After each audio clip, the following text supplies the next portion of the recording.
أرسلت إلينا شاهدا ومبشرا ونذيرا. اللهم صل على محمد وعلى آل محمد كما صليت على إبراهيم وعلى آل إبراهيم إنك حميد مجيد. اللهم بارك على محمد وعلى آل محمد كما باركت على إبراهيم وعلى آل إبراهيم إنك حميد مجيد. أما بعد فإن خير الكلام كلام الله وخير السنن سنن محمد صلى الله عليه وسلم وشر الأمور محدثاتها وكل محدثة بدعة وكل بدعة ضلالة وكل ضلالة في النار. يا أيها الناس أوصيكم وإياي أولا بتقوى الله. يا أيها الناس اتقوا ربكم الذي خلقكم من نفس واحدة وخلق منها زوجها وبث منهما رجالا كثيرا ونساء واتقوا الله الذي تساءلون به والأرحام إن الله كان عليكم رقيبا. اللهم رب اشرح لي صدري ويسر لي أمري واحلل عقدة من لساني يفقهوا قولي. സ്നേഹനിറഞ്ഞ സഹോദരങ്ങളെ, സഹോദരിമാരെ, വിശ്വാസികളെ, ജീവിതത്തിലുടനീളം അല്ലാഹു സുബ്ഹാനഹു വ തആലയുടെ വിധിവിലക്കുകൾ, നിയമനിർദ്ദേശങ്ങൾ കഴിവിന്റെ പരമാവധി പാലിച്ചുകൊണ്ടും സൂക്ഷിച്ചുകൊണ്ടും ജീവിക്കുമ്പോഴാണ് വിജയം നേടാൻ സാധിക്കുകയുള്ളൂ എന്ന് അറിയുന്നവരാണ് നാം ഓരോരുത്തരും. പടച്ചറപ്പിനെ സൂക്ഷിച്ച് ജീവിച്ച് ലാ ഇലാഹ ഇല്ലല്ലാഹ് ഉച്ചരിച്ച് മരണപ്പെട്ട് ബർസഖി ലോകത്തും പാരത്രിക ലോകത്തും വിജയിക്കുന്ന വിശ്വാസികളിൽ നാം നമ്മേവരെയും ഉൾപ്പെടുത്തി അനുഗ്രഹിക്കുമാറാകട്ടെ.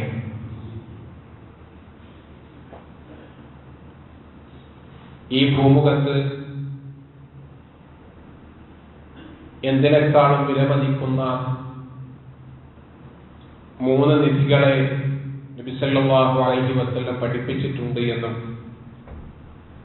അതിൽ 2 നന്ദിയുള്ള ഹൃദയവും റബ്ബിനെ സ്മരിക്കുന്ന നാവും നമ്മൾ കഴിഞ്ഞ ആഴ്ച വിശദീകരിക്കുകയുണ്ടായി. 3-ാമതായി നബി കരീം സല്ലല്ലാഹു അലൈഹി വസല്ലം പഠിപ്പിച്ച നിധി സൗജത്തുൻ സ്വാലിഹ തുഈനുക അലാ അംരി ദുനിയാക വദീനുക. സൗജത്തുൻ സ്വാലിഹ, സ്വാലിഹായ ഒരു ഇണ, തുഈനുക അലാ അംരി ദുനിയാക വദീനുക, ദീനിന്റെ കാര്യത്തിലും ദുനിയാവിന്റെ കാര്യത്തിലും നിനക്ക് സഹായമായി തീരുന്ന ഒരു ഇണ. അല്ലാഹു സുബ്ഹാനഹു വ തആല വിശുദ്ധ ഖുർആനിൽ ദമ്പതികളെ വിശേഷിപ്പിച്ചിട്ടുള്ളത് സൗജ്, അസ്വാജ്, സൗജത്ത് എന്ന പദപ്രയോഗങ്ങളാണ്. പരസ്പരം ഇണയും തുണയുമായി ജീവിക്കേണ്ടവരാണ് ദമ്പതികൾ എന്നുള്ളതാണ് ഇസ്ലാം വിഭാവനം ചെയ്യുന്ന വിവാഹ ജീവിതം എന്നത്. ആ ജീവിതത്തിൽ ദീനിന്റെ വിഷയത്തിലും ദുനിയാവിന്റെ വിഷയത്തിലും പരസ്പരം താങ്ങും തണലുമായി നിൽക്കണം എന്നതാണ്. നാം മനുഷ്യരാണ്. മനുഷ്യർ എന്നുള്ള നിലയിൽ ഏതൊക്കെ വീഴ്ചകളുണ്ടോ, ഏതൊക്കെ മേന്മകളുണ്ടോ, അത് പരസ്പരം 2 പേർക്കും ഇടയിൽ ഉണ്ടാകുമെന്നുള്ളത്. അങ്ങനെ ഉണ്ടാകുമ്പോൾ പരസ്പരം അങ്ങോട്ടും ഇങ്ങോട്ടും ചേർത്ത് പിടിച്ചും ചേർന്ന് നിന്നും സഹായിച്ചും ജീവിക്കേണ്ടവരാണ്. മഹാനായ അബൂ ദർദാ റളിയല്ലാഹു അൻഹു തന്റെ പ്രിയ പത്നിയോട് പറയുന്നുണ്ട്, ഇദാ വളിബ്തു ഫർവനി, ഞാൻ നിന്നോട് കോപിക്കുകയാണ്, എനിക്ക് കോപമുണ്ടാകുകയാണ്, ദേഷ്യമുണ്ടാകുകയാണ്. ആ സമയത്ത് ആ കോപത്തിൽ നിന്നും നീ എന്നെ തണുപ്പിക്കണം. ആ സമയത്ത് നീയും തിരിച്ച് കോപിക്കരുത്. അവിടെ നീ സമാധാനം പാലിക്കണം. ആ കോപത്തിൽ നിന്നും എന്നെ മാറ്റാൻ ശ്രമിക്കണം. ഫഇദാ വളിബ്തി റവൈതു, ഇനി നീയാണ് കോപിക്കുന്നത് എങ്കിൽ ഞാൻ നിന്നെ ആ കോപത്തിൽ നിന്നും ശമിപ്പിക്കും. അവിടെ ഞാൻ നിനക്ക് മാപ്പ് നൽകും, വിട്ടുവീഴ്ച നൽകും, ഞാൻ മൗനം അവലംബിക്കുമെന്ന് അബൂ ദർദാ റളിയല്ലാഹു അൻഹു പഠിപ്പിക്കുന്നു. ഫഇദാ ലം നകുൻ ഹകദാ മാ അസ്റഅ മാ നഹ്തരിഖ്, അങ്ങനെ പരസ്പരം കോപിച്ച് കലഹങ്ങൾ ഉണ്ടാക്കി പോകുവാനാണ് ഉദ്ദേശിക്കുന്നതെങ്കിൽ, ഒരു വിട്ടുവീഴ്ചയും ചെയ്യുന്നില്ല, പരസ്പരം ക്ഷമിക്കുന്നില്ല, കണ്ടറിയുന്നില്ല എങ്കിൽ പിന്നെ നമ്മുടെ ഈ ജീവിതം കൊണ്ട് എന്തർത്ഥമാണ് ഉള്ളത് എന്നതാണ് അബൂ ദർദാ റളിയല്ലാഹു അൻഹു തന്റെ ഇണയോട് ചോദിക്കുന്നത്. കുടുംബത്തിലെ ഏറ്റവും പ്രാധാന്യമുള്ള രണ്ട് വ്യക്തികളാണ് ദമ്പതികൾ എന്നുള്ളത്. ഒരിക്കലും അറുത്തു മാറ്റാൻ പറ്റാത്ത ബന്ധങ്ങളാണല്ലോ രക്തബന്ധം എന്ന് പറയുന്നത്. ഈ രക്തബന്ധങ്ങൾ മുഴുവനും ഉണ്ടാകുന്നത് അറുത്തു മാറ്റാൻ പറ്റുന്ന ദാമ്പത്യ ജീവിതത്തിൽ നിന്നാണ്. എന്നാൽ അതിനെ അറുത്തു മാറ്റാതെ ചേർത്ത് പിടിച്ച് പരസ്പരം താങ്ങായി തണലായി ജീവിക്കണമെന്നതാണ് അല്ലാഹുവും റസൂലും സല്ലല്ലാഹു അലൈഹി വസല്ലം നമുക്ക് പറഞ്ഞു തരുന്നതും മാതൃക കാണിച്ചു തരുന്നതും. അല്ലാഹു സുബ്ഹാനഹു വ തആല പഠിപ്പിച്ചു, വറജുലു റാഇൻ അലാ അഹ്ലി ബൈതിഹി, ഒരു പുരുഷൻ തന്റെ വീട്ടുകാരെ കുറിച്ച് ഉത്തരവാദിത്തമുള്ളവനാണ്. ആ വീട്ടുകാരെ കുറിച്ചുള്ള ഉത്തരവാദിത്തത്തിൽ ആ വീട്ടുകാരനെ സംബന്ധിച്ചിടത്തോളം റബ്ബിന്റെ മുന്നിൽ ചോദ്യം ചെയ്യപ്പെടും. ആ ചോദ്യത്തിന് മറുപടി നൽകേണ്ടി വരും എന്നതാണ്. എന്നിട്ട് തുടർന്ന് പ്രവാചകൻ പഠിപ്പിച്ചു, വൽ മർഅതു, അതുപോലെ സ്ത്രീയാകട്ടെ, റായതു അലാ ബൈതി സൗജിഹാ വ വലദിഹി, സ്ത്രീയും അതുപോലെ ഭർത്താവിന്റെ ഗൃഹത്തിൽ, ഭർത്തൃ വീട്ടിൽ അതിന്റെ ഉത്തരവാദിത്തങ്ങൾ നിർവഹിക്കേണ്ടവരാണ്. അവരെയും റബ്ബിന്റെ മുന്നിൽ ഉത്തരവാദിത്തങ്ങളെ കുറിച്ച് ചോദ്യം ചെയ്യപ്പെടും. ആ ചോദ്യത്തിന് മറുപടി നൽകണം എന്നുള്ളതാണ്. രണ്ടു പേർക്കും പരസ്പരമായ കൂട്ടുത്തരവാദിത്തമാണ് കുടുംബത്തിലുള്ളത് എന്നുള്ളതാണ് ഖുർആൻ ഇവിടെ നമ്മെ പഠിപ്പിക്കുന്നത്, ഉണർത്തുന്നത്. സൂറത്തുൽ റൂമിൽ ദമ്പതികളുമായി ബന്ധപ്പെട്ട അല്ലാഹു സുബ്ഹാനഹു വ തആല പറയുന്നിടത്ത് നമുക്ക് കാണാം, വമിൻ ആയാതിഹി അൻ ഖലഖ ലക്കും മിൻ അൻഫുസികും അസ്വാജൻ ലിതസ്കുനൂ ഇലൈഹാ വജഅല ബൈനകും മവദ്ദതൻ വറഹ്മ ഇന്ന ഫീ ദാലിക ലആയാതിൻ ലിഖൗമി യതഫക്കറൂൻ. വളരെ വ്യക്തമായി ഒരു ദമ്പതികളുടെ ദാമ്പത്യ ജീവിതം എങ്ങനെയായിരിക്കണമെന്ന് ഇസ്ലാം പറയുകയാണ്. വമിൻ ആയാതിഹി, അല്ലാഹുവിന്റെ ദൃഷ്ടാന്തങ്ങളിൽപ്പെട്ട ദൃഷ്ടാന്തമാണ് അൻ ഖലഖ ലക്കും മിൻ അൻഫുസികും അസ്വാജ, നിങ്ങൾക്ക് നിങ്ങളിൽ നിന്നുള്ള ഇണയെ സംവിധാനിച്ചു എന്നുള്ളത്. നിങ്ങൾക്ക് നിങ്ങളിൽ നിന്നുള്ള ഇണയെ സംവിധാനിച്ചു എന്നുള്ളത് കൊണ്ട് അല്ലാഹു സുബ്ഹാനഹു വ തആല ഇവിടെ അർത്ഥമാക്കുന്നത്, നിങ്ങൾക്ക് ഇണയായി തന്നത് നിങ്ങളെപ്പോലെ ചോരയിൽ നീരുമുള്ള മനുഷ്യരാണ്. ആ മനുഷ്യർക്ക് നിങ്ങൾക്ക് എപ്രകാരം വികാരവും ബുദ്ധിമുട്ടും പ്രയാസങ്ങളും സങ്കടങ്ങളും സന്തോഷങ്ങളും ഒക്കെ ഉണ്ടാകുമോ, അതുപോലെ നിങ്ങൾക്കുള്ളതെല്ലാം നിങ്ങളുടെ കൂടെയുള്ള മനുഷ്യരായ ഇണയ്ക്കും ഉണ്ടാകും എന്ന തിരിച്ചറിവാണ് ആദ്യമായി ദമ്പതികൾക്കിടയിൽ ഉണ്ടാകേണ്ടത്. അതുകൊണ്ടാണ് അല്ലാഹു തആല നിങ്ങൾക്ക് നിങ്ങളിൽ നിന്നുള്ള ഇണയെ സംവിധാനിച്ചു എന്നിവിടെ പറയുവാനുള്ള കാരണം. ലിതസ്കുനൂ ഇലൈഹാ, അവർ പരസ്പരം ഒരുമിക്കുമ്പോൾ അവിടെ സമാധാനമാണ് ഉണ്ടാകേണ്ടത്. ഭാര്യ ഭർത്താവിലേക്കും ഭർത്താവ് ഭാര്യയിലേക്കും കടന്നു ചെല്ലുമ്പോൾ അവിടെ സമാധാനം ഉണ്ടാകണം എന്നുള്ളതാണ് ഇസ്ലാം പഠിപ്പിക്കുന്നത്. പ്രവാചകൻ സല്ലല്ലാഹു അലൈഹി വസല്ലമയുടെ ജീവിതം നമുക്കതിൽ മാതൃകയാണ്.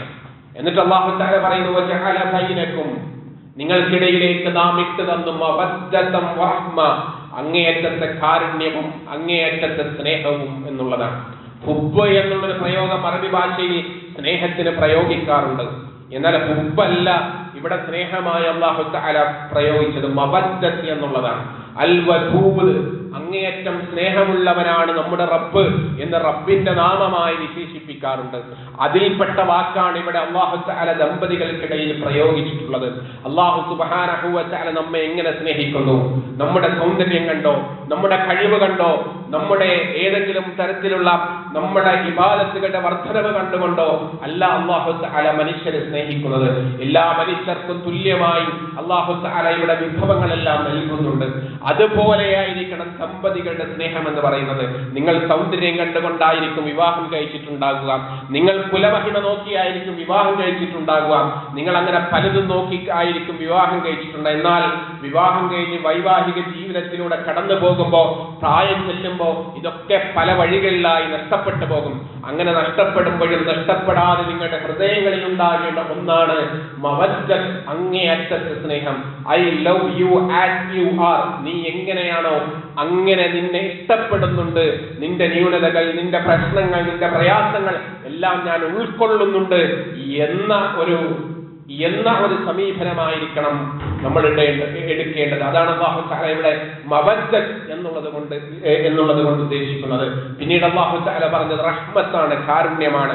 വീട്ടിലേക്ക് കടന്നു ചെല്ലുമ്പോൾ പ്രായമായ വാർദ്ധക്യത്തിലെത്തി നിൽക്കുന്ന സാഹചര്യത്തിലും വല്യപ്പയുടെ കണ്ണുകൾ വല്യമ്മയെയാണ് തിരയുന്നതെങ്കിൽ അതാണ് പടച്ചറപ്പ് ഇട്ടുകൊടുത്ത റഹ്മത്ത്, കാരുണ്യം എന്ന് പറയുന്നത്. ചുക്കിച്ചുളിഞ്ഞ ശരീരത്തിൽ, തലമുടികൾ നരച്ച ശരീരത്തിൽ അവിടെയുള്ള ആ ഒരു സ്നേഹമുണ്ടല്ലോ, അതാണ് പടച്ചറപ്പ് ഇട്ടുകൊടുക്കുന്ന കാരുണ്യം എന്ന് പറയുന്നത്. അത് ദമ്പതികൾക്കിടയിൽ അല്ലാഹു തആല ഇട്ടുകൊടുക്കുന്നതാണ് എന്നുള്ളതാണ് അല്ലാഹു സുബ്ഹാനഹു വ തആല ഇവിടെ നമ്മെ പഠിപ്പിക്കുന്നത്.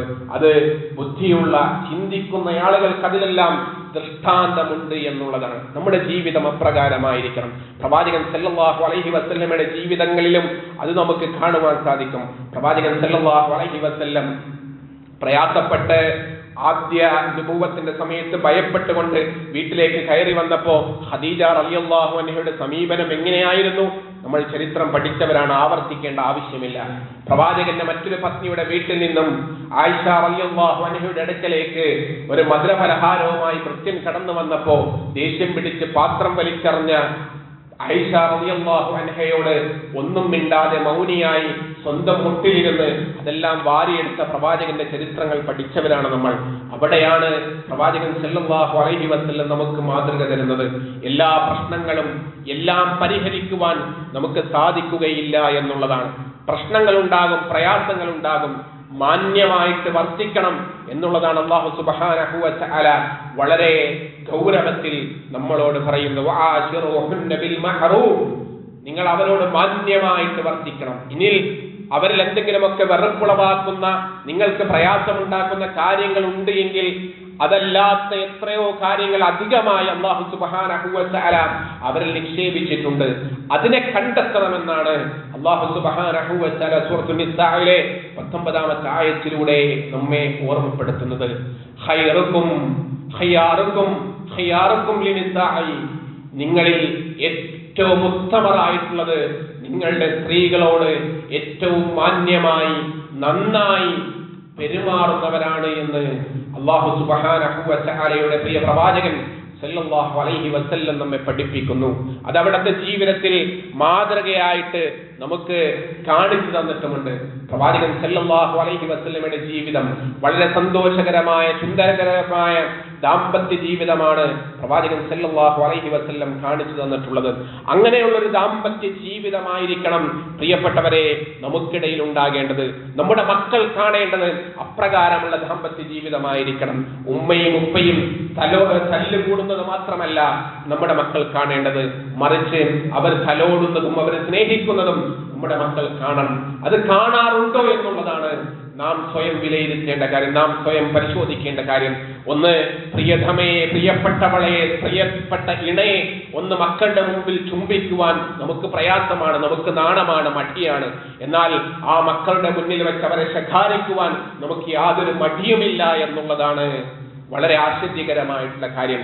അതുകൊണ്ട് മക്കളുടെ മുന്നിൽ നിന്ന് തന്നെ അവരെ സ്നേഹം കാണണം, അവരെ പ്രണയം കാണണം. അത് മാതാപിതാക്കളിൽ നിന്നാണ് കാണേണ്ടത്. ഇവിടെയാണ് റബ്ബ് സുബ്ഹാനഹു വ തആല കാരുണ്യം നിറക്കുന്നത്, സ്നേഹം നിറക്കുന്നത് എന്ന കാഴ്ചകൾ മക്കൾ കാണണം. നമ്മൾ മനസ്സിലാക്കേണ്ടത് ഇന്നിന്റെ കാലഘട്ടത്തിലെ വിദ്യാർത്ഥി സമൂഹം, യുവതലമുറ, അവർക്ക് വിവാഹ ജീവിതത്തോടുള്ള വിരക്തി കൂടി വരുന്ന സാഹചര്യം കാണുന്നു. അത് എങ്ങനെ ഉണ്ടായി എന്ന് വെച്ചാൽ അവർ കാണുന്ന കുടുംബജീവിതങ്ങളിൽ നിന്നും ഉണ്ടായി എന്നുള്ളതാണ്. അവരെ കാണുന്ന കുടുംബജീവിതങ്ങളിൽ നിന്നാണ് അതുണ്ടായത്. അവരെ കാണുന്ന മാതാപിതാക്കളിൽ നിന്നും അത് അപ്രകാരം അവർക്ക് കാണുവാൻ സാധിച്ചു എന്നുള്ളതാണ്. മലയാളക്കരയിലെ പ്രശസ്തരായ രണ്ടാളുകൾ, ആധുനികമായ സിനിമാ രംഗത്തുള്ള രണ്ടാളുകൾ, അതിലൊരാളുടെ പ്രസ്താവന എന്ന് പറയുന്നത്, ഞാൻ വിവാഹം കഴിക്കുന്നില്ല, കാരണം ഞാൻ എൻ്റെ മാതാപിതാക്കളുടെ ദാമ്പത്യ ജീവിതം കണ്ടു, അത് വളരെ പ്രയാസകരമായ ദാമ്പത്യ ജീവിതമായിരുന്നു, അതുകൊണ്ട് ഞാൻ വിവാഹത്തെക്കുറിച്ച് ആലോചിക്കുന്നില്ല എന്ന് പറയുന്നു. എന്നാൽ മറ്റൊരു വശത്ത് പറയുന്നു, ഞാൻ എൻ്റെ മാതാപിതാക്കളുടെ പ്രണയവും അവരുടെ സല്ലാപങ്ങളും അവരുടെ ഇഷ്ടങ്ങളും കാണുന്നു, ഞാൻ അതുകൊണ്ട് എനിക്ക് വിവാഹം കഴിക്കുവാൻ അധികമായി കൊതിയുണ്ടാകുന്നു, അധികമായി എനിക്ക് അതിനോട് പ്രേരണയുണ്ടാകുന്നു എന്ന് ഒരു വശത്ത് പറയുന്നു. രണ്ട് വശത്തും പ്രശ്നങ്ങൾ എന്ന് പറയുന്നത് വിവാഹത്തിനല്ല, ആ വിവാഹത്തെ സമീപിച്ച രീതികൾക്കാണ് പ്രശ്നങ്ങൾ ഉണ്ടായത് എന്നുള്ളതാണ്. നമ്മൾ എങ്ങനെ അതിനെ സമീപിക്കുന്നുണ്ട് എന്നുള്ളതാണ് നാം അറിയേണ്ടത്, നാം മനസ്സിലാക്കേണ്ടത്. പ്രവാചകൻ സല്ലല്ലാഹു അലൈഹി വസല്ലം അവിടുന്ന് ആയിഷ റളിയല്ലാഹു അൻഹയുമായി ഓട്ട മത്സരം നടത്തിയിരുന്നതായി നമുക്ക് ഹദീസുകളിൽ കാണുവാൻ സാധിക്കും. ഒരു പ്രാവശ്യം ആയിഷ റളിയല്ലാഹു അൻഹ വിജയിച്ചു, മറ്റൊരു പ്രാവശ്യം ആയിഷ റളിയല്ലാഹു അൻഹ പരാജയപ്പെട്ടു. ആ പ്രാവശ്യം ആയിഷ റളിയല്ലാഹു അൻഹ ഒരൽപ്പം വണ്ണം വച്ചിരുന്നു എന്ന് നമുക്ക് ഹദീസുകളിൽ കാണുവാൻ സാധിക്കും. അങ്ങനെയുള്ള സല്ലാപങ്ങൾ പ്രവാചകൻ സല്ലല്ലാഹു അലൈഹി വസല്ലമയുടെ ജീവിതങ്ങളിൽ നമുക്ക് കാണുവാൻ സാധിക്കും. ആയിഷ റളിയല്ലാഹു അൻഹ പറയുന്ന മുത്തഫഖുൻ അലൈഹിയായ ഹദീസുകളിൽ നമുക്ക് കാണാം, തങ്ങൾ ജനാബത്തുകാരായിരിക്കെ ഒരേ പാത്രത്തിൽ നിന്നും ഞങ്ങൾ ഒരുമിച്ചായിരുന്നു കുളിച്ചിരുന്നത് എന്ന് കാണാം. അതേപോലെ ഞാൻ ആർത്തവകാരിയായിരിക്കെ പ്രവാചകൻ സല്ലല്ലാഹു അലൈഹി വസല്ലം ഞാൻ കുടിച്ച വെള്ളം ഞാൻ എവിടെയാണോ ചുണ്ട് വെച്ചത് അവിടെ പ്രവാചകന്റെ ചുണ്ട് ചേർത്ത് വെച്ച് ആ പാത്രത്തിൽ നിന്നും പ്രവാചകൻ സല്ലല്ലാഹു അലൈഹി വസല്ലം കുടിച്ചു എന്ന് കാണുവാൻ സാധിക്കും. സ്നേഹത്തോടെ ഉരുളകൾ വായിലേക്ക് പ്രവാചകൻ സല്ലല്ലാഹു അലൈഹി വസല്ലം വെച്ചു കൊടുത്തിരുന്നു എന്നുള്ളതാണ്. അടുക്കളയിൽ തന്റെ ഭാര്യയെ സഹായിച്ചിരുന്നു പ്രവാചകൻ സല്ലല്ലാഹു അലൈഹി വസല്ലം എന്നുള്ളതാണ്. അടുക്കളക്കാര്യം അത് പെണ്ണിന്റെ മാത്രം കാര്യമാണ് എന്നാണ് നമ്മൾ പലരും കരുതിയിരിക്കുന്നത്. അടുക്കളയിൽ ഒന്ന് സഹായിക്കാൻ കയറിയാൽ അതെന്തോ ആണത്വത്തിന് ചേർന്ന പരിപാടിയല്ല എന്ന് നമ്മൾ പലരും തെറ്റിദ്ധരിച്ചിരിക്കുന്നു. എന്നാൽ പ്രവാചകൻ സല്ലല്ലാഹു അലൈഹി വസല്ലമയെക്കാളും വലിയ ആണത്വമുള്ളവരായി മറ്റാരാണുള്ളത്? ആ പ്രവാചകൻ സല്ലല്ലാഹു അലൈഹി വസല്ലം നമുക്കതിൽ മാതൃകയാണ്. ഒരിക്കൽ പ്രവാചകൻ സല്ലല്ലാഹു അലൈഹി വസല്ലം വീട്ടിലേക്ക് കടന്നു ചെന്നു. അവിടുന്ന് എന്താണ് കഴിക്കുവാനുള്ളത് എന്ന് പ്രവാചകൻ സല്ലല്ലാഹു അലൈഹി വസല്ലം അന്വേഷിക്കുന്നു. അവിടുന്ന് പറയുന്നു, കഴിക്കുവാൻ കൂട്ടാനായി സുറുക്കയല്ലാതെ റൊട്ടിയോടൊപ്പം മറ്റൊന്നുമില്ല. പ്രവാചകൻ സല്ലല്ലാഹു അലൈഹി വസല്ലം ഉടനെ പറയുന്നു, സുറുക്ക എത്ര നല്ല കൂട്ടാനാണ്, അത് അതിവിഭവമായത് കൊണ്ടോ അതിരസകരമുള്ളത് കൊണ്ടോ അല്ല പ്രവാചകൻ സല്ലല്ലാഹു അലൈഹി വസല്ലം അങ്ങനെ പറഞ്ഞത്. അവരെ വിഷമിപ്പിക്കാതിരിക്കുവാൻ, അവർക്ക് പ്രയാസമുണ്ടാകാതിരിക്കുവാനാണ് പ്രവാചകൻ സല്ലല്ലാഹു അലൈഹി വസല്ലം അങ്ങനെ പറഞ്ഞത്. പ്രവാചകൻ, നമ്മൾ ഒന്ന് ആലോചിച്ചു നോക്കുക, പ്രയാസം സഹിച്ച് കഷ്ടപ്പെട്ട് നമുക്ക് വേണ്ടി പ്രത്യേകമായ വിഭവങ്ങൾ തയ്യാറാക്കി നമ്മുടെ മുന്നിലേക്ക് നമ്മുടെ ഭാര്യമാർ കടന്നു വരുമ്പോൾ അവരുടെ മുഖത്ത് നോക്കി നമ്മൾ അതിന്റെ രുചികരമായ വശമാണോ പറയുക, അതല്ല അതിലെ ന്യൂനതകളാണോ ആദ്യം പറയുക? കുറഞ്ഞു പോയതിന്റെ കൂടിപ്പോയതിന്റെ കണക്കുകളാണ് നമ്മൾ പലപ്പോഴും പറയുന്നത്. അങ്ങനെയാകരുത് എന്നുള്ളതാണ്. അവരുടെ ആ കഷ്ടതയെ, ആ പ്രയാസത്തെ അതിനെ അംഗീകരിച്ച് അതിനെ അഭിനന്ദിച്ച് പിന്നീട് തിരുത്തലുകൾക്ക് വേണ്ടി കാര്യങ്ങൾ പറയുക എന്നുള്ളതാണ് നമ്മൾ അതിൽ മനസ്സിലാക്കേണ്ടത്. അല്ലാഹു സുബ്ഹാനഹു വ തആല സൂറത്തുൽ ബഖറയിൽ ദമ്പതികളെ ഉപമിച്ച് നമുക്ക് കാണാം. കുന്ന ലിബാസുൽ ലക്കും വഅൻതും ലിബാസുൽ ലഹുന്ന. നീ അവർക്ക് വസ്ത്രവും അവൾ നിനക്ക് വസ്ത്രവുമാകുന്നു എന്നുള്ളതാണ്. വസ്ത്രത്തിന് മുന്നിൽ രഹസ്യമാക്കാൻ നമ്മുടെ ശരീരത്തിൽ ഒന്നുമില്ല. നമ്മുടെ ശരീരത്തിലെ രഹസ്യമായ എല്ലാം കാണുന്നത് വസ്ത്രമാണ്. അതുപോലെയായിരിക്കണം ദാമ്പത്യ ജീവിതത്തിൽ ദമ്പതികൾ എന്നുള്ളത്. മുമ്പിൽ രഹസ്യമാക്കാൻ ഒന്നും ഇല്ല എന്നുള്ളതാണ്. ഇന്നിന്റെ കാലത്ത് ഒന്നുകൂടി നമുക്ക് ആ ആയത്തിനെ വിശദീകരിച്ച് പറയാം. പാസ്വേഡുകളില്ലാത്തൊരു ജീവിതമായിരിക്കണം നമ്മുടെ ജീവിതം എന്ന് പറയുന്നത്. അപ്രകാരം ജീവിതത്തെ സന്തോഷകരമായിട്ട് നയിക്കുവാൻ നമുക്ക് സാധിക്കണം. പ്രവാചകൻ സല്ലല്ലാഹു അലൈഹി വസല്ലം അപ്രകാരമായിരുന്നു തന്റെ ഇണകളോട് പെരുമാറിയിരുന്നത് എന്നുള്ളതാണ്. അല്ലാഹുവിന്റെ റസൂൽ സല്ലല്ലാഹു അലൈഹി വസല്ലം പഠിപ്പിക്കുന്നു, ഇന്ന മിനൽ അശർരിന്നാസി ഇൻദല്ലാഹി മൻസിലതൻ യൗമൽ ഖിയാമ. അല്ലാഹു സുബ്ഹാനഹു വ തആല നാളെ പരലോകത്ത് ഏറ്റവും മോശമായ വാസസ്ഥലം നൽകുന്നത് ആർക്കാണ് എന്ന് പ്രവാചകൻ സല്ലല്ലാഹു അലൈഹി വസല്ലം പഠിപ്പിച്ചു. അർറജുലു യുഫീദു ഇലാ ഇംറഅതിഹി തുഫീദു ഇലൈഹി സുമ്മ യൻശുറു സിർറഹ. ഒരു പുരുഷൻ തന്റെ രഹസ്യങ്ങളെ തന്റെ ഭാര്യയോട് പറയുന്നു. ആ കാര്യങ്ങൾ, തന്റെ എല്ലാ ന്യൂനതകളും തന്റെ പ്രശ്നങ്ങളും തന്റെ എല്ലാം ഭാര്യയോട് തുറന്നു പറയുന്നു. എന്നാൽ ആ ഭാര്യ പോയിട്ട് അത് മറ്റുള്ള ആളുകൾക്ക് മുമ്പിൽ പരസ്യപ്പെടുത്തുന്നു. അതേപോലെ ഭാര്യയുടെ ന്യൂനത മറ്റുള്ളവർക്ക് മുമ്പിൽ പരസ്യപ്പെടുത്തുന്ന ഭർത്താക്കന്മാർ, ഇതൊക്കെ അല്ലാഹുവിന്റെ അടുക്കൽ നാളെ ഏറ്റവും മോശപ്പെട്ട സ്ഥാനം കരസ്ഥമാക്കുന്ന ആളുകളായിക്കൊണ്ടാണ് റസൂലുള്ളാഹി സ്വല്ലല്ലാഹു അലൈഹി വസല്ലം പഠിപ്പിച്ചത്. ഇന്ന് ദമ്പതികൾക്കിടയിൽ പ്രശ്നങ്ങൾ ഉണ്ടാകുമ്പോൾ ആ പ്രശ്നങ്ങൾ ഊതി വീർപ്പിച്ച് പല നിലയിലേക്കും എത്തിക്കുന്നത് കാണുവാൻ സാധിക്കും. മൂന്നാമതായി പ്രശ്നങ്ങളിൽ ആരെങ്കിലും ഇടപെട്ട് കഴിഞ്ഞാൽ പിന്നീട് അവിടെയുള്ള രഹസ്യങ്ങൾ പൊളിയുകയാണ്. പിന്നീട് അത് കൂടുതലായിക്കൊണ്ട് പ്രയാസങ്ങളിലേക്കാണ് അത്തരം കാര്യങ്ങൾ നയിക്കുക എന്നുള്ളതാണ്. അത്തരത്തിൽ ദമ്പതികൾക്ക് പ്രയാസങ്ങളും പ്രശ്നങ്ങളും ഉണ്ടാകുമ്പോൾ അവർക്കിടയിൽ തന്നെ പരിഹരിക്കുവാനാണ് നമ്മൾ ശ്രദ്ധിക്കേണ്ടത്. വിട്ടുവീഴ്ച മനോഭാവം, അതേപോലെ ക്ഷമ ഏറ്റവും അധികം വേണ്ടത് അത് കുടുംബജീവിതത്തിലാണ്. പരസ്പരം രണ്ട് കുടുംബത്തിൽ നിന്നും, രണ്ട് സംസ്കാരത്തിൽ നിന്നും, രണ്ട് സ്വഭാവത്തിൽ നിന്നുമൊക്കെ കടന്നു വന്ന ആളുകൾ യോജിക്കുമ്പോൾ പരസ്പരമുള്ള പ്രയാസങ്ങളും പ്രശ്നങ്ങളും ചേരില്ലായ്മയും ഒക്കെ ഉണ്ടാകും. അതൊക്കെ മനസ്സിലാക്കി അങ്ങോട്ടും ഇങ്ങോട്ടും തുണയായി ഇണയായി നിന്ന് പൊരുത്തപ്പെട്ട് വിട്ടുവീഴ്ച നൽകി ശ്രമിച്ച് മുന്നേറുവാൻ സാധിക്കണമെന്നുള്ളതാണ് അല്ലാഹുവിന്റെ റസൂൽ സല്ലല്ലാഹു അലൈഹി വസല്ലം പഠിപ്പിച്ച ഒരു വചനം. ആ വചനം മതി നമുക്ക് നമ്മുടെ ദാമ്പത്യ ജീവിതത്തിൽ വിജയിക്കാൻ. ആ വചനം മതി നമ്മുടെ എല്ലാ പ്രശ്നങ്ങൾക്കുമുള്ള പരിഹാരമാകാൻ. അൽ മുസ്ലിമു, മുസ്ലിം എന്നാൽ ആര്? മൻ സലിമൽ മുസ്ലിമൂന മിൻ ലിസാനിഹി വയദിഹി. മുസ്ലിം എന്ന് പറഞ്ഞാൽ ആരാണോ മറ്റുള്ള മുസ്ലിമീങ്ങൾ അവന്റെ നാവിൽ നിന്നും കയ്യിൽ നിന്നും രക്ഷപ്പെടുന്നുവോ അവരാണ് മുസ്ലിം. നമ്മുടെ നാവിൽ നിന്നും നമ്മുടെ കയ്യിൽ നിന്നും നമ്മുടെ കുടുംബം സുരക്ഷിതരാണോ എന്ന് നമ്മൾ ആലോചിക്കുക. അതേപോലെ ദാമ്പത്യ ജീവിതത്തിൽ ഉണ്ടാകുന്ന ഏറ്റവും വലിയ പ്രയാസകരമായ പ്രശ്നകരമായിട്ടുള്ള ഒരു കാര്യമാണ് അമ്മായിയമ്മയും മരുമക്കളും തമ്മിലുള്ള അങ്ങോട്ടും ഇങ്ങോട്ടുമുള്ള പോരുകൾ. പ്രിയപ്പെട്ടവരെ, അത്തരത്തിലുള്ള കാര്യങ്ങൾ മൂന്നാമതായി നിങ്ങൾക്കിടയിൽ നിൽക്കുന്ന ഭർത്താവിന് അതേറെ പ്രയാസമുണ്ടാക്കുന്നുണ്ട് എന്നുള്ള കാര്യം അറിയണം. അത് അമ്മായിമ്മ മനസ്സിലാക്കണം, എന്റെ മകൻ അത് പ്രയാസമുണ്ടാക്കുന്നുണ്ട് എന്ന്. അത് മരുമകൾ മനസ്സിലാക്കണം, അതെന്റെ പ്രിയപ്പെട്ടവന് അതിൽ പ്രയാസമുണ്ടാകുമെന്നുള്ളത്. ഇത് കാണുന്ന മൂന്നാമത്തെ ഒരു തലമുറയായി നമ്മുടെ മക്കൾ വളർന്നു വരുന്നുണ്ട് എന്നുള്ളതും നമ്മൾ മനസ്സിലാക്കണം. ഇത്തരം പ്രശ്നങ്ങളൊക്കെ കുടുംബങ്ങളിൽ ഉണ്ടാകുമ്പോൾ അവിടെയൊക്കെ പ്രായോഗികമായ ഒരു ഹദീസ്, നമ്മുടെ കയ്യിൽ നിന്നും നമ്മുടെ നാവിൽ നിന്നും നമ്മുടെ മരുമകൾ സുരക്ഷിതരായിരിക്കണം. നമ്മുടെ കയ്യിൽ നിന്നും നമ്മുടെ നാവിൽ നിന്നും നമ്മുടെ അമ്മായിയമ്മ സുരക്ഷിതരായിരിക്കണം. നമ്മുടെ കുടുംബം സുരക്ഷിതരായിരിക്കണം.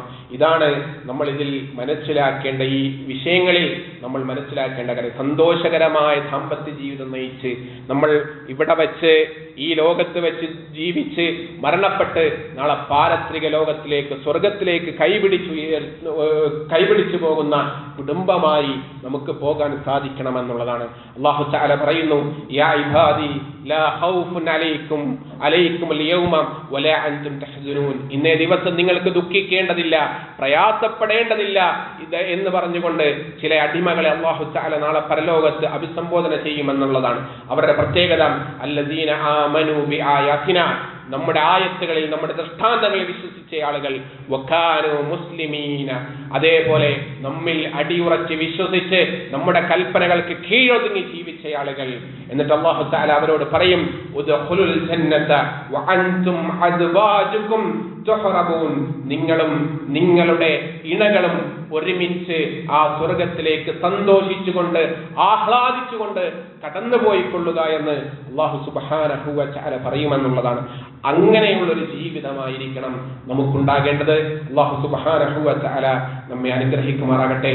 അഖൂലു ഖൗലി ഹാദാ അസ്തഗ്ഫിറുല്ലാഹി ലി വലക്കും വസ്തഗ്ഫിറൂ ഇന്നഹു ഹുവൽ ഗഫൂറുർ റഹീം.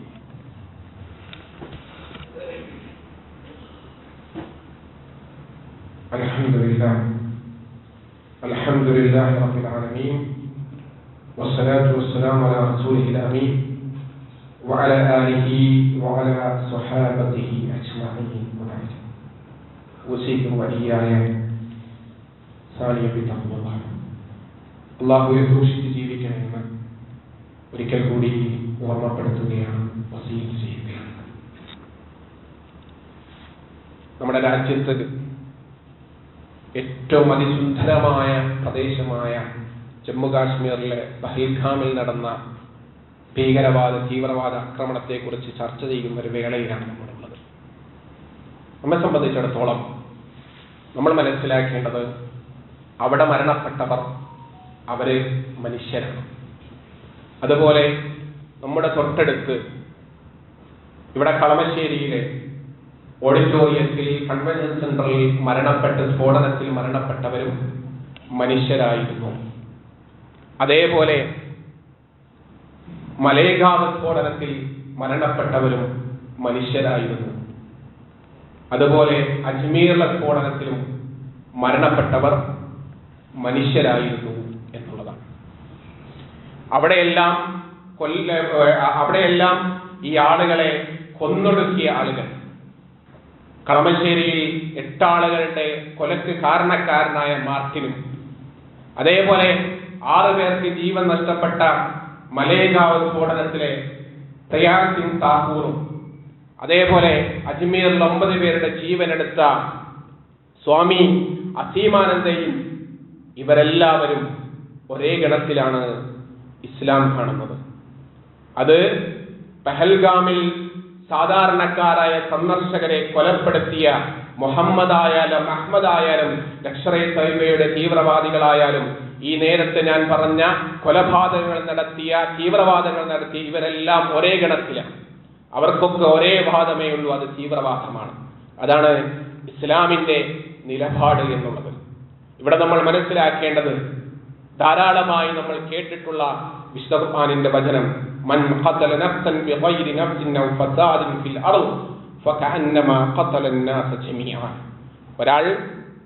ഒരാൾ ആരെയെങ്കിലും കൊലപ്പെടുത്തിയാൽ, അല്ലെങ്കിൽ ഭൂമിയിൽ എന്തെങ്കിലുമൊക്കെ കുഴപ്പമുണ്ടാക്കിയാൽ, ഭൂമിയിലെ മുഴുവൻ ആളുകളെയും കൊലപ്പെടുത്തിയതിന് സമമാണ്. അതേപോലെ വമൻ അഹ്യാഹാ ഫകഅന്നമാ അഹ്യ അന്നാസ ജമീഅ. ആരെങ്കിലും മറ്റുള്ളവന്റെ ജീവിതത്തിനെ രക്ഷപ്പെടുത്തിയാൽ, അല്ലെങ്കിൽ അവന് ജീവിതം നൽകിയാൽ, ഭൂമിയിലെ മുഴുവൻ ആളുകളെയും ജീവിപ്പിച്ചതിന് തുല്യമാണ് എന്നുള്ളതാണ് അല്ലാഹു സുബ്ഹാനഹു വ തആല സൂറത്തുൽ മാഇദയിലെ 32-ാമത്തെ വചനത്തിലൂടെ നമ്മെ പഠിപ്പിക്കുന്നത്. ഇവിടെ എല്ലായിടത്തും ഏത് തരത്തിലുള്ള, അത് ഏത് പേരിലുള്ളവരായിക്കോട്ടെ, അവിടെയൊക്കെ കൊലപാതകങ്ങൾ നടന്നാലും നിരപരാധികളായ ആളുകൾ മരണപ്പെടുന്നുവോ, അവിടെയൊക്കെ ഇസ്ലാമിന്റെ നിലപാടും നയവും എന്ന് പറയുന്നത് ഈ ഒരൊറ്റ വചനമാണ്.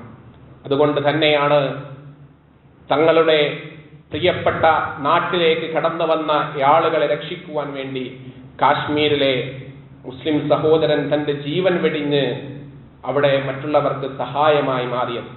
അദ്ദേഹം ഈ ലോകത്തിലെ മുഴുവൻ ആളുകളെയും രക്ഷിച്ചതിന്റെ പ്രതിഫലം വാങ്ങുകയാണ്. ഇസ്ലാം പഠിപ്പിക്കുന്ന മാനവികതയുടെ സന്ദേശം അതാണ്. ഇസ്ലാമിൽ ഒരു മനുഷ്യനെ കൊലപ്പെടുത്തുക എന്നുള്ളത് വളരെ ഗൗരവമേറിയ ശിക്ഷയ്ക്ക് അർഹമാകുന്ന കാര്യമാണ്. നമ്മളൊരു തിന്മ ചെയ്യുവാൻ ഉദ്ദേശിച്ചു, അത് ചെയ്തില്ല, ആ ഉദ്ദേശത്തിന് നമുക്ക് ഒരു കുറ്റവും റബ്ബിന്റെ മുന്നിൽ ലഭിക്കില്ല. നമ്മളൊരു നന്മ ചെയ്യുവാൻ ഉദ്ദേശിച്ചു, നന്മ ചെയ്തില്ല, എന്നാൽ ആ ഉദ്ദേശിച്ചതിന് പ്രതിഫലം ലഭിക്കും എന്നുള്ളതാണ്. എന്നാൽ ഒരു കൊലപാതകം നടത്താൻ ഉദ്ദേശിച്ചാൽ, ആ കൊലപാതകം നടത്തിയില്ലെങ്കിൽ പോലും ആ ഉദ്ദേശിച്ചതിന് ശിക്ഷയുണ്ടാകുമെന്ന് അല്ലാഹുവിന്റെ റസൂൽ സല്ലല്ലാഹു അലൈഹി വസല്ലം നമ്മെ ഉണർത്തിയിട്ടുണ്ട്, പഠിപ്പിച്ചിട്ടുണ്ട്. ഇതാണ് ഇസ്ലാമിന്റെ നിലപാട്. എവിടെയായാലും മനുഷ്യരാണ് കൊല്ലപ്പെടുന്നത്. ആ മനുഷ്യർ, നിരപരാധികളായ മനുഷ്യർ കൊല്ലപ്പെടാൻ പാടില്ല എന്നുള്ളതാണ്.